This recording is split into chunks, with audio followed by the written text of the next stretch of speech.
And this is a conversation Kailash, I, and others we've been having for a long time, which is around this problem of wealth inequality, and that the problem is only going to get tougher over time. I heard a little bit of guilt and a little bit of an obligation of wealth. Frugal, that's the word I would use. Frugal and conscious. So even today, I look at our technology infrastructure, the amount of energy that our technology infrastructure consumes to serve, let's say, 11 million clients. People, I think our entire generation owes it to them to try and fix it. Because like I keep saying, we were trained to extract and we perfected it in the course of our generation. And our generation specifically because we also started realizing the consequences of it, unlike the previous one. Zerodha has been in the news for all the right reasons. Amazing growth in revenue, users, and profit, all without external funding. Amidst all the debates about the link between the pandemic and climate change, the founders wanted to grow forests. And that's how they found someone who they could entrust the philanthropic foundation to. They announced the setup of Rainmatter Foundation with a commitment of 800 crores, that's $100 million, focus on climate change, and Shisodia leading it. Now, all this is public news. Like you probably, I had many questions. So imagine my delight when I got the opportunity to ask them all these questions. And since I didn't have any experience about climate change, or maybe because of it, we decided that we're going to start with a very freewheeling discussion with Nithin, Kamath, Dr. Kailash, Nadh, and Shisodia.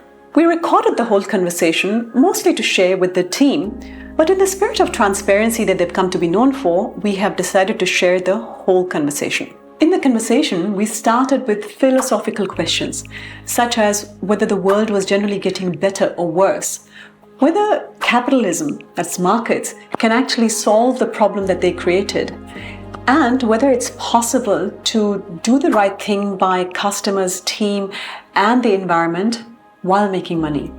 Although I think Zerodha has comprehensively proved the last one. We also discussed aspirations and happiness. Of course, we then got onto the practical, such as the dilemma that what can we as individuals, as well as startups and corporates actually do now that the climate change is upon us? And whether the solutions can be place-based and build resilience in everything that we do. I believe we simply scratched the surface. I hope to ask many more questions of them as well as other founders that they work with in more interviews such as this. So let me start at the very beginning. We're discussing Rainmatter today, so Zerodha is not really in the picture, but it's Zerodha that set up Rainmatter. So let me first start with just the very beginning. Why did you set up Rainmatter? The business started doing well around 2015-16, right? And then it kind of started generating more cash than what the business needed. We've never advertised as a business, so and this is a conversation Kailash, I, and others we've been having for a long time, which is around this problem of wealth inequality, and that the problem is only going to get tougher over time because. Like, when I look at my life as well, it's so much more easier to make money today than what it was 10 years back, right? And so it's like that for everyone who's kind of been lucky to have been successful. So I think one of the ways to solve for this problem is really that wherever the concentration is, people use the success in some way to kind of do good for the society. I mean, those are the kind of conversations that we started having.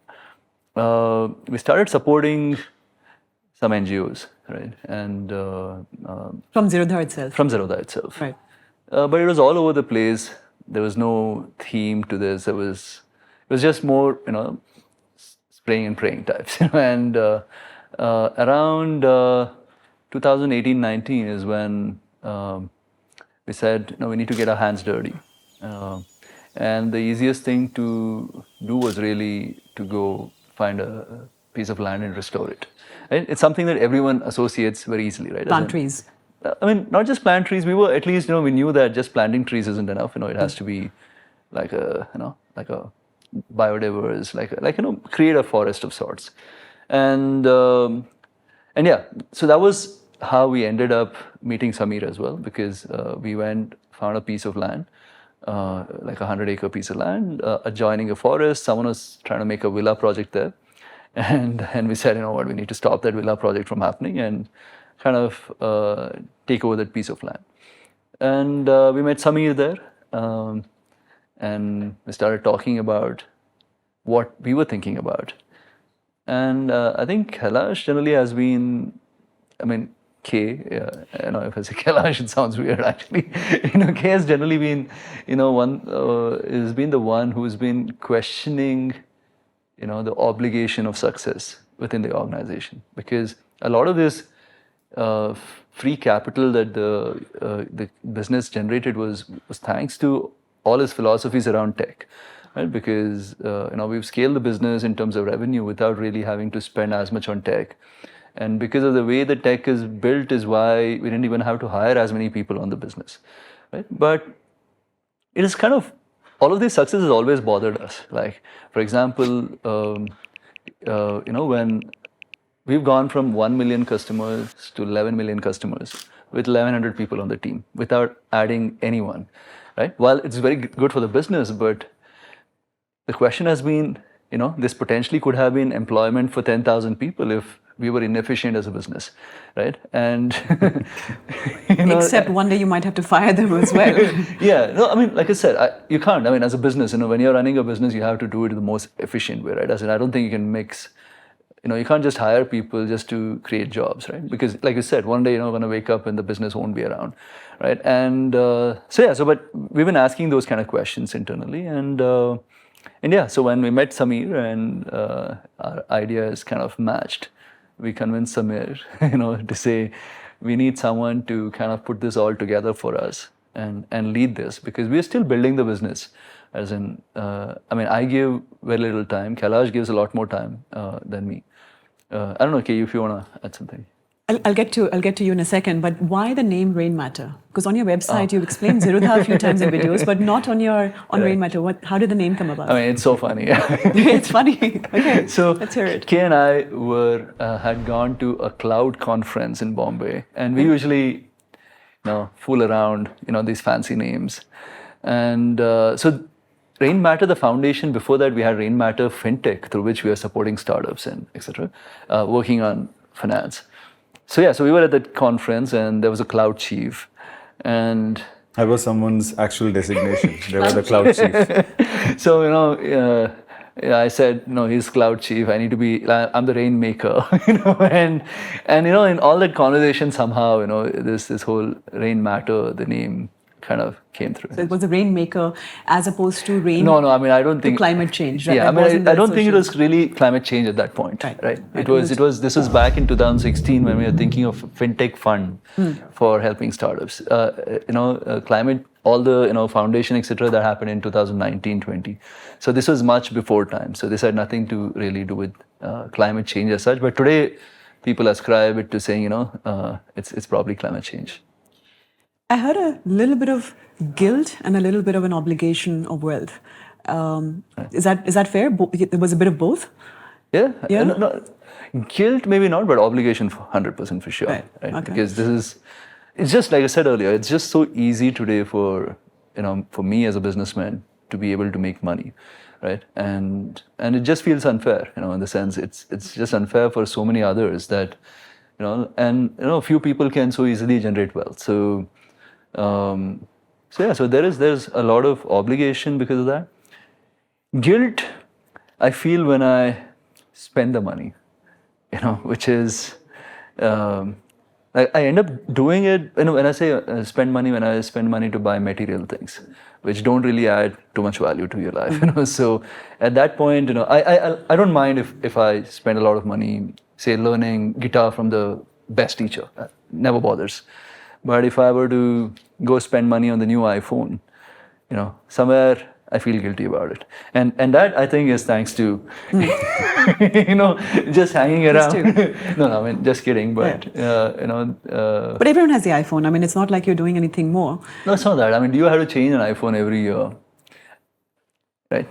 So that's a question. And Because especially after we started talking about climate change, etc., and just knowing that the problem really is in excessive consumerism, right? As in, this whole want of something new all the time is really what is, at the root of all of this is that, and knowing that I'm borderline hypocrite, on one side saying, we need to solve for climate change problem, but on the other side, I'm also not able to curb on my consumption as much, right? And so that's a guilt I live with every day, So, right from when I sit in a car and drive it, or when I go swimming, I love swimming, so and stuff like that, So, Right. So we'll get to whether that's even necessary guilt. I mean, maybe we can find a solution that hopefully doesn't lead to any sort of change in behavior. But let's sort of turn to you. You said he influenced you. So let's hear from you.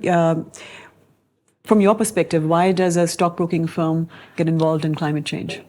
So this is deeply personal, and climate change has been something, an environmental destruction that's been something that has been dwelling and festering inside me for a very long time. I think maybe late teens. So I met Nithin in 2012 completely randomly, complete happenstance. I have no connection to the finance world. Even today, I don't think I have any connection to the finance world. So we started working together. All of that was pure happenstance. And I'm a technologist. I enjoy building technology. So that is how all of that happened.